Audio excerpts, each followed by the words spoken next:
Hello बच्चों, ये है चैप्टर 6 है। ये चैप्टर 6 है एनसीईआरटी का क्लास 7 का फिजिकल एंड केमिकल चेंजेस। ठीक है, कौन सा चैप्टर है? एनसीईआरटी का क्लास 7 का 6th चैप्टर है। ठीक है, physical and chemical changes. Physical changes change which reversible in such a change no new substance is formed. तो उस चेंज को बोलते हैं हम फिजिकल चेंज जिसमें कि कोई भी नया सब्सटेंस नहीं बनता है, उसके अंदर कोई भी चेंज नहीं होता है और वो रिवर्सेबल होता है। ठीक है, if we cut the paper of pieces observe we can not make into original piece. ठीक है, चलो अभी मैंने ये एक पेपर लिया।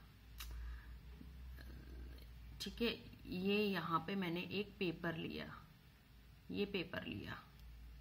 ठीक है, अब मैंने पहले पेपर को हाफ में कट किया, पहले पेपर को मैंने हाफ में कट किया। उसके बाद जो दूसरा वाला ये था उसको मैंने और छोटे पीसेस में कट किया। अब मैं उसको कितने भी पीसेस में कट कर दूं, मैं उसका ओरिजिनल पेपर नहीं बना सकती।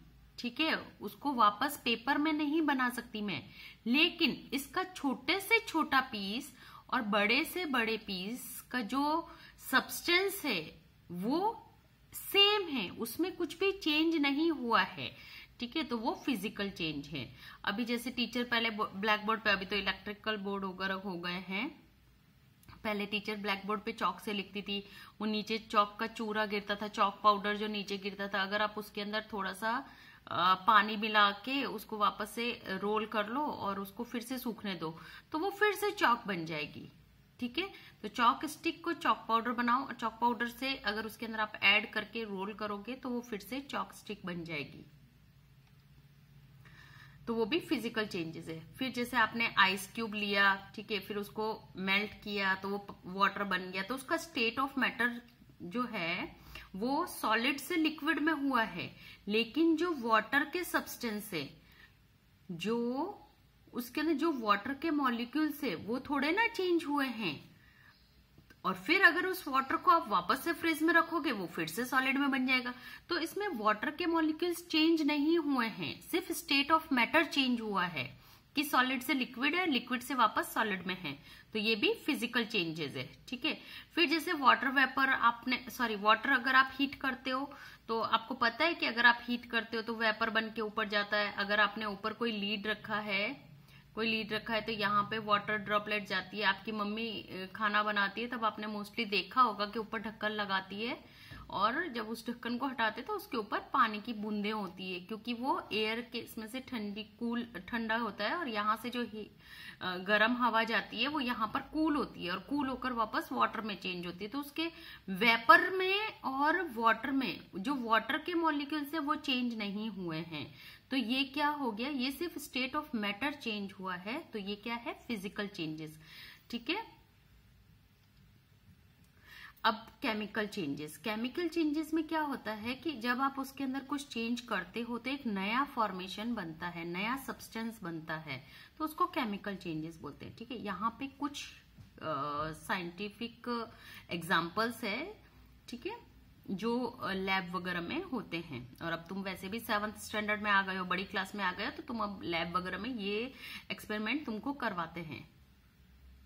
मैग्नीशियम लिया आपने, मैग्नीशियम एक ये होता है, केमिकल होता है उसकी। अगर आपने एक मैग्नीशियम रिबन लिया और उसको जलाया, जब हम जलाते हैं तो हमारे एटमॉस्फेयर में से ऑक्सीजन बर्न होती है, मतलब ऑक्सीजन उसके अंदर जाती है और वो बर्न होती है। तो मैग्नीशियम जब ऑक्सीजन के साथ मिलती है तो वो मैग्नीशियम ऑक्साइड बनाती है। ठीक है, तो जब मैग्नीशियम के साथ ऑक्सीजन मिलती है तो वो मैग्नीशियम ऑक्साइड बनाती है, जो कि एक नया सब्सटेंस बनता है। तो वो क्या होता है? ये ऐश है, ये ऐश है और ये ऐश एक नया सब्सटेंस बनता है, राख होता है, जो राख हो जाता है। ये आपने मैग्नीशियम रिबन ली, अगर आपने उसको जलाया तो एटमॉस्फेयर में से ऑक्सीजन ले लेता है, तो वो दोनों मिक्स होकर वो जो राख बनती है वो क्या होती है? वो मैग्नीशियम ऑक्साइड है। ठीक है, फिर आप तो वो एक नया सब्सटेंस बन गया, तो ये केमिकल चेंज है। फिर आप उस मैग्नीशियम ऑक्साइड के अंदर वाटर ऐड करते हो, वाटर ठीक है। तो वाटर ऐड करने के बाद फिर से एक नया सब्सटेंस बनता है मैग्नीशियम हाइड्रोक्साइड। मैग्नीशियम ऑक्साइड के अंदर अगर आप वाटर ऐड करते हो तो वो क्या बन जाता है, मैग्नीशियम हाइड्रोक्साइड बन जाता है, जो हमने 5th चैप्टर में पढ़ा था कि वो बेस है। एसिड, सॉल्ट और बेस हमने 5th चैप्टर में पढ़े थे। वो इसीलिए पढ़े थे कि आप हर किसी भी चीज को आप डायरेक्टली टच मत कर दो, पहले आपको उसकी प्रॉपर्टी समझनी जरूरी है, नहीं तो वो आपको हार्म पहुंचा सकती है। ठीक है। अब जैसे दूसरा एक और एक्सपेरिमेंट है कि आपने कॉपर सल्फेट लिया, किसके अंदर एक आधा ग्लास आपने पानी लिया, आधा ग्लास बीकर लिया, उसके अंदर आपने कॉपर सल्फेट डाला और थोड़ा सा जो है डिल्यूट सल्फ्यूरिक एसिड डाला। डिल्यूट मतलब जो माइल्ड होता है, जो आपको हार्म नहीं करता अगर आपके टच भी हो जाए स्किन पे तो। ठीक है। तो डिल्यूट सल्फ्यूरिक एसिड डाला आपने, फिर आप क्या करेंगे उसके अंदर या तो आयरन नेल डालो, मतलब कील होती है ना जो हम दीवार में डालते हैं, वो कील डालो, और या फिर ब्लेड डालो, ब्लेड जो जिसको जेंट्स लोग जो शेविंग के लिए यूज करते हैं वो वाली ब्लेड डालो। तो जब आप कॉपर सल्फेट के अंदर डिल्यूट सल्फ्यूरिक एसिड डालते हो तो उसका कलर कैसा हो जाएगा, ब्लू हो जाएगा। ठीक है। जब कॉपर, पहले आपने पानी लिया, पानी के अंदर आपने कॉपर सल्फेट डाला, फिर उसके अंदर थोड़ी सी बूंदे डिल्यूट सल्फ्यूरिक एसिड डालना है, तो उसका कलर कैसा हो जाएगा, ब्लू हो जाएगा। फिर अब वो क्या हो गया, कॉपर सल्फेट ब्लू हो गया। लेकिन अगर आपने उसके अंदर ये डाला, वो कोई भी आयरन की कोई भी चीज डाली, चाहे वो ब्लेड हो, चाहे वो कील हो, चाहे और कुछ भी हो, आप अगर आयरन का टुकड़ा कुछ भी डालते हो, बस आयरन की बनी हुई होनी चाहिए, तो अगर आप आयरन की डालते हो तो उसका कलर कैसा हो जाएगा, ग्रीन हो जाएगा, ग्रीनिश हो जाएगा। ठीक है।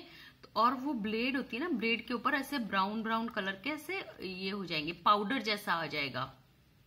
ठीक है। Due to reaction between copper sulphate and the iron the colour change blue to the green due to a formation of iron sulphate बनाने में उसका कलर चेंज हो जाता है। तो ये क्या है, ये है केमिकल चेंजेस की नया सब्सटेंस बन जाता है। जब आप उसमें आयरन डालते हो तो एक नया सब्सटेंस बन जाता है। कॉपर सल्फेट के अंदर अगर आपने आयरन डाला तो वो आयरन सल्फेट और जो कॉपर है वो पाउडरी बन जाता है, ब्राउन कलर का डिपॉजिट हो जाता है, किसके ऊपर, ब्लेड के ऊपर। ठीक है। अब कॉपर सल्फेट के अंदर अगर आप आयरन डालते हो तो वो आयरन सल्फाइड बन जाएगा, उसकी वजह से उसका कलर ग्रीन हो जाएगा, और जो उसके अंदर का जो कॉपर है वो उस आयरन के ऊपर आ जाएगा, जो पाउडरी जैसा उसके ऊपर ब्राउन ब्राउन सबसे ऐसा लगेगा जैसे जंग लगा हुआ है, तो वो हो जाएगा। ठीक है। आपके इसके अंदर बुक के अंदर भी दिखाया है, एक बार मैं आपको दिखा देती हूँ क्योंकि इसमें आपको समझ आएगा अच्छे से। ये देखिए, ये कॉपर सल्फेट है, ये देखिए कॉपर सल्फेट है। जब आपने उसमें कॉपर सल्फेट और कुछ ये ड्रॉप्स डाली थी तो इसका कलर कैसा हो गया था, ब्लू। फिर बाद में आपने उसके अंदर वो ब्लेड डाली तो उसका कलर कैसा हो गया, ग्रीनिश हो गया, और ब्लेड के ऊपर देखो ब्राउन ब्राउन दिखता है आपको, ब्राउन कलर की ब्लेड दिख रही है ना, क्योंकि कॉपर उस आयरन के ऊपर आ गया। देखो, change in colour of copper sulphate solution due to a reaction with the iron. ठीक है। अब आपने एक, ये तीसरा एग्जाम्पल है, मतलब आप ये सिर्फ एग्जाम्पल है बेटा। तो अब आपने एक थर्ड एग्जाम्पल लिया। विनेगर क्या होता है, जो चाइनीज में डालते हैं ना, चाइनीज खाने के अंदर विनेगर जो बहुत ही ज्यादा स्ट्रॉन्ग स्मेल करता है, तो व्हाइट कलर का होता है, लिक्विड जैसा। तो ये जो विनेगर होता है उसके अंदर आपने थोड़ा सा बेकिंग सोडा डाला। ठीक है। बेकिंग सोडा डाल के यहाँ पे उसको बंद कर दो, उसको बंद कर दिया, इसके अंदर बेकिंग सोडा डाल के कॉर्क लगा दिया। तो जब आप बेकिंग सोडा डालते हैं ना तो इसके अंदर से ऐसे जैसे इनो डालते हैं ना ग्लास के अंदर, वैसे इनो के अंदर भी बेकिंग सोडा होता है। तो जैसे आपने उसको डाला ना तो उसमें से ऐसे झाग बनते हैं, झाग बन के ऐसे ऊपर आता है, और जब झाग बन के ऊपर आता है तो वो कौन सी गैस निकलती है। अब ये गैस कौन सी है, ये है कार्बन डाइऑक्साइड गैस। वो यहां से जाती है, लेकिन अब हमको कैसे पता, क्योंकि वो तो दिखती तो नहीं है हमको आंखों से कि कौन सी, लेकिन हमको कैसे पता कि इसके अंदर से कार्बन डाइऑक्साइड निकलेगी। यहाँ पे हमने लाइम वाटर लिया है, नींबू पानी, ठीक है, थोड़ा सा नींबू मिला के वो पानी लिया है, तो जैसे ही वो गैस उस पानी के अंदर जाती है उसका पानी का कलर कैसा हो जाएगा, चेंज हो जाएगा, मिल्की हो जाएगा। मिल्की मतलब अगर आप पानी के अंदर थोड़ा सा दूध डालते हो तो कैसा दूधिया दूधिया कलर हो जाता है, तो वही कलर हो जाएगा। सेम चीज अगर आप विनेगर और ये बेकिंग सोडा नहीं डालते हो और अगर आपने डायरेक्ट फूंक मारी है उसके अंदर, लाइम वाटर के अंदर आपने डायरेक्ट ही फूंक मारी है, तो जब हम इनहेल करते हैं तो हम ऑक्सीजन इनहेल करते हैं, लेकिन हम जब एक्सहेल करते हैं तो हम कार्बन डाइऑक्साइड निकालते हैं। तो अगर आपने डायरेक्ट उसको ये ऐसे कॉक वाला कुछ नहीं किया और आपने डायरेक्ट उसके अंदर स्ट्रॉ से अगर ऐसे अगर आपने फूंक मारी, तब भी उस लाइम वाटर का जो कलर है वो मिल्की हो जाएगा। तो जब उसका कलर मिल्की होगा तो ये बताता है कि उसके अंदर कार्बन डाइऑक्साइड गैस गई है, ठीक है। कार्बन डाइऑक्साइड और लाइम वाटर ये दोनों मिलके क्या बनाते हैं, कैल्शियम कार्बोनेट बनाते हैं और वाटर बनाते हैं। ये उनके केमिकल नेम है, ठीक है। CO2 CaOH2 CaCO3 plus H2O। फिर a change in which one or more substance are formed, it is called chemical change। एक से ज्यादा न्यू सब्सटेंस बनते हैं वो केमिकल चेंज होता है, जो कि रिवर्सेबल नहीं होता है। फिर केमिकल चेंज किस किस पे होता है, अगर आप उसको हीट करोगे तो या फिर उसके अंदर से या तो उसके अंदर से हीट निकलेगी, करोगे नहीं सॉरी, कि अगर आपने दो सब्सटेंस को मिक्स किया तो क्या होगा, उसके अंदर से हीट निकलेगी। आपने कभी कभी जब हम हार्पिक डालते हैं और अगर आपका बाथरूम का विंडो ओपन नहीं होता है तो एक अजीब तरह की स्मेल और अजीब सी गर्म ऐसा लगता है कि कुछ गर्म हो रहा है। तो जब कोई भी केमिकल रिएक्शन होता है तो या तो वो हीट प्रोड्यूस करता है या वो लाइट प्रोड्यूस करता है, कि जैसे उनको मिक्स किया तो एक लाइट सी निकलती है, या फिर वो रेडिएशन प्रोड्यूस करता है, जो कि या तो रेडिएशन ऑब्जर्व करता है और या फिर रेडिएशन निकालता है। केमिकल में कुछ भी हो सकता है, या फिर साउंड प्रोड्यूस करता है, या फिर स्मेल प्रोड्यूस करता है, या कोई नई स्मेल बनाता है। फिर उसका मे बी कलर चेंज होता है, कलर चेंज का तो अभी हमने जस्ट अभी देखा था। या फिर गैस फॉर्म होती है, वो भी हमने देखा था कि जैसे ही वो विनेगर के अंदर बेकिंग सोडा डाला तो कार्बन डाइऑक्साइड गैस निकलती है, तो ऐसे गैस प्रोड्यूस होती है। As we know the neutralisation and acid with base, यह हमको पता है। इससे पहले वाला 5th चैप्टर जो था 7th स्टैंडर्ड का, ये जो अभी दूसरा वीडियो में 7th स्टैंडर्ड का ही बना रही हूँ, तो उससे पहले वाले चैप्टर में हमने देखा था कि एसिड को है, जैसे वाटर के अंदर, फैक्ट्रीज के वाटर के अंदर बहुत एसिड हो जाता है और अगर उसको रिलीज करते हैं वाटर बॉडीज के अंदर तो वो बहुत हार्मफुल होता है। तो उसके लिए उसके अंदर बेस मिलाकर उसको न्यूट्रलाइज करना होता है और उसके बाद उसको वाटर बॉडी के अंदर रिलीज करना होता है। ये गवर्नमेंट का रूल है। और भी मैंने बताया था कि जैसे फील्ड के अंदर, जैसे खेतों में भी प्लांट्स लगाते हैं तो उसके अंदर एसिडिक वैल्यू कम हो जाती है, तो फिर फर्टिलाइजर डालते हैं ताकि वो वापस एसिडिक हो, उसको बैलेंस करने के लिए। और फिर हम फर्टिलाइजर के बाद वो वापस से जब क्रॉप निकल जाती है तो फिर से हम मैन्योर डालते हैं उसको एसिडिक करने के लिए, ठीक है। तो ऐसे आपको न्यूट्रल करना होता है, एसिड को हम न्यूट्रल करते हैं बेस से। अब इसमें एक और मैंने एग्जांपल लिखा है कि जैसे ओजोन लेयर है वो हमको बचाती है अल्ट्रावायलेट रेडिएशन से, जो कि सन के द्वारा आती है, और वो क्या करता है, ओजोन क्या करता है, उसको एब्जॉर्ब कर लेता है, ठीक है, और फिर उसको ब्रेक डाउन करके ऑक्सीजन में कन्वर्ट करता है। तो ये भी केमिकल रिएक्शन है, क्योंकि ओजोन के अंदर तो ऑक्सीजन नहीं होती है, लेकिन वो उसको ब्रेक डाउन करके ऑक्सीजन में कन्वर्ट करता है। तो आयरन और ऑक्सीजन प्लस वाटर, आपने आयरन और ऑक्सीजन, ऑक्सीजन एटमॉस्फेयर में होता है, वाटर एटमॉस्फेयर में होता है, तो क्या बनता है, आयरन ऑक्साइड बनता है, जिसको हम जंग भी बोलते हैं। अगर आपने कोई भी ये चाकू, कभी चाकू आपने यूज करके, नाइफ आपने यूज करके रखा है, अगर आप उसको रखोगे तो आपको पता है एटमॉस्फेयर के अंदर वाटर वेपर होता है और ऑक्सीजन होता है। तो वो आयरन क्या करता है, उन दोनों के साथ रिएक्शन करता है और जंग बनाता है, जिसको आयरन ऑक्साइड बोलते हैं।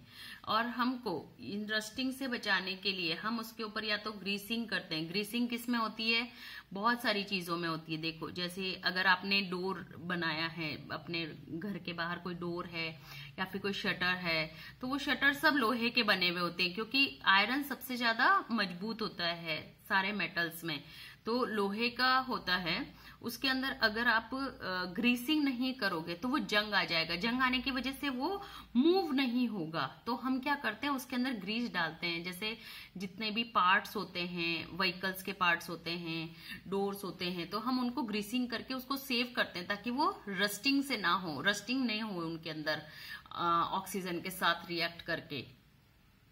फिर अब जैसे कुछ ऐसे होते हैं कि उनके जिसके ऊपर हम एक कोटिंग करते हैं, उसको बोलते हैं क्रोमियम और जिंक की हम कोटिंग करते हैं, जिसको बोलते हैं गैल्वेनाइजेशन।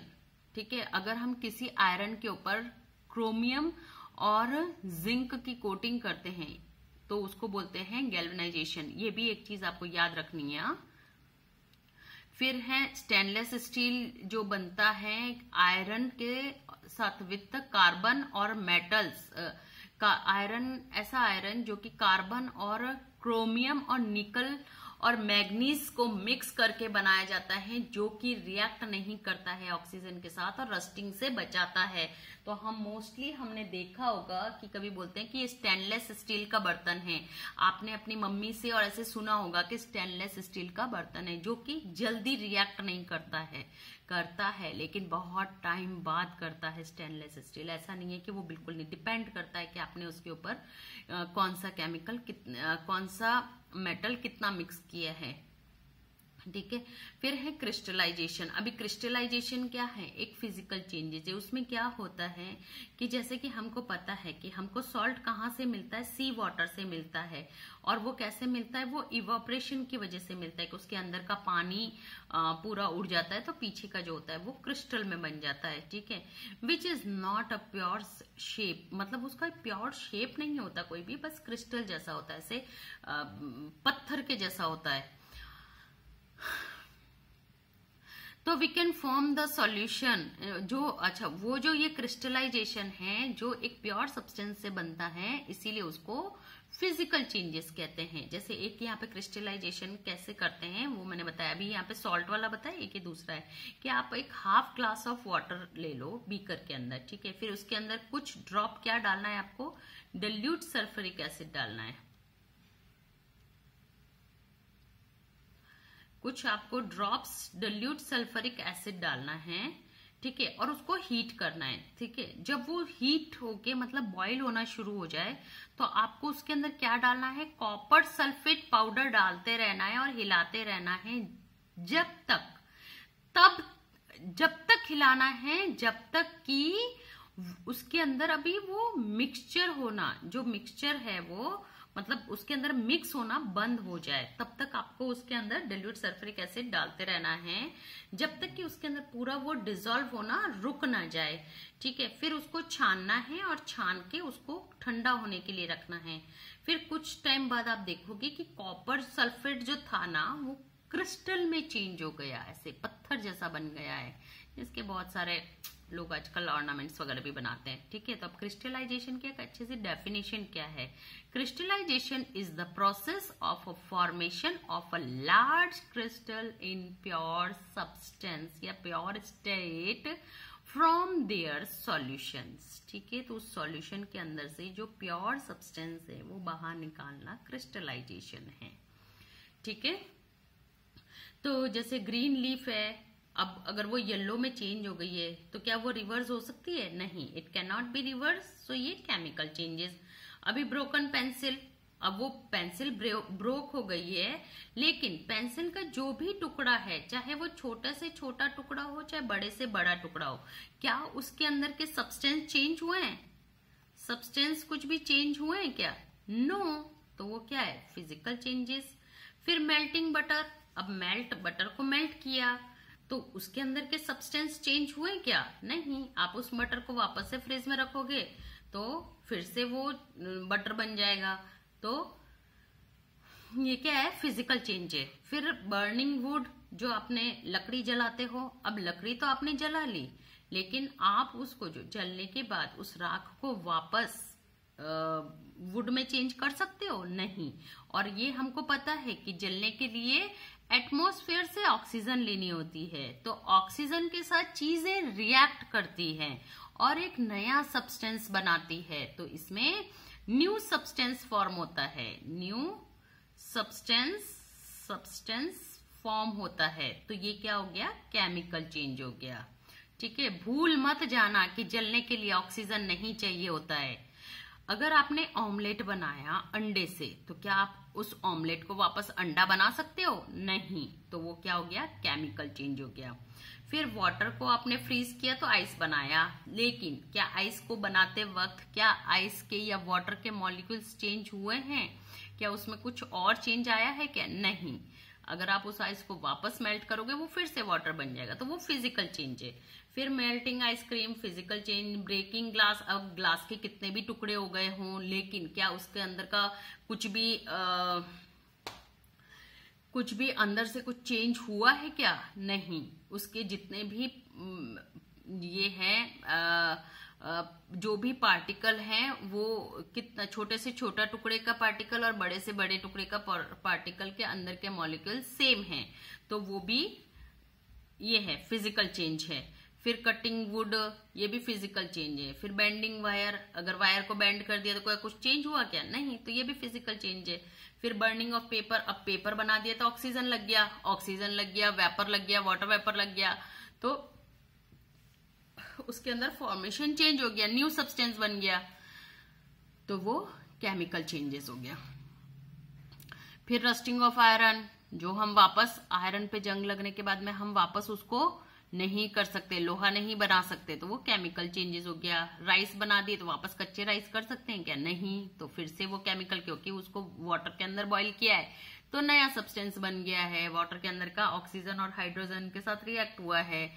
फिर है कर्डलिंग ऑफ मिल्क, दूध का दही बनाना, तो वो भी हम वापस रिवर्स नहीं कर सकते। रैपनिंग ऑफ फ्रूट्स, जो पका हुआ फ्रूट होता है उसको कच्चा कर सकते हैं क्या? नहीं। तो वो भी केमिकल चेंजेस है। तो आपको कुछ नहीं सोचना है, आपको एक ही चीज सोचनी है, क्या कि अगर उस सब्सटेंस को आपने चेंज किया या उस सब्सटेंस को आपने देखा, तो आपको पहले देखना है कि क्या उसके अंदर कुछ चेंज हुआ है, कुछ प्रॉपर्टी में चेंज हुआ है।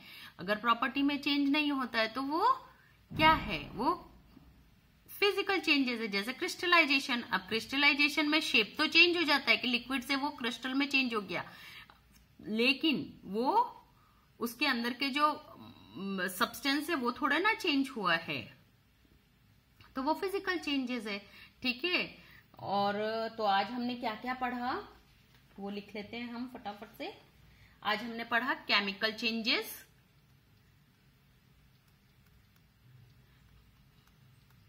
केमिकल चेंजेस जिसने न्यू सब्सटेंस बनता है, दो सब्सटेंस मिलकर एक नया सब्सटेंस बनाते हैं, that is called chemical changes. ठीक है, फिर केमिकल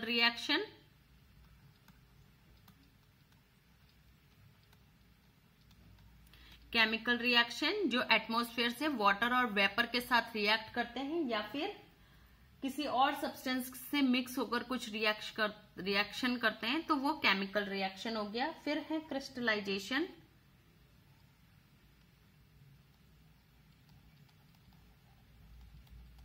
क्रिस्टलाइजेशन, जो प्योर सब्सटेंस से क्रिस्टल में टर्न करना है। गैल्वेनाइजेशन, स्पेलिंग को ब्रेक करके करो, गैल्वेनाइजेशन। ठीक है, गैल्वेनाइजेशन, जो कि आप आयरन के ऊपर कुछ और सब्सटेंस का पॉलिश करके उसको आयरन को रिएक्ट होने से बचाते हैं। फिर आपने पढ़ा है फिजिकल चेंजेस,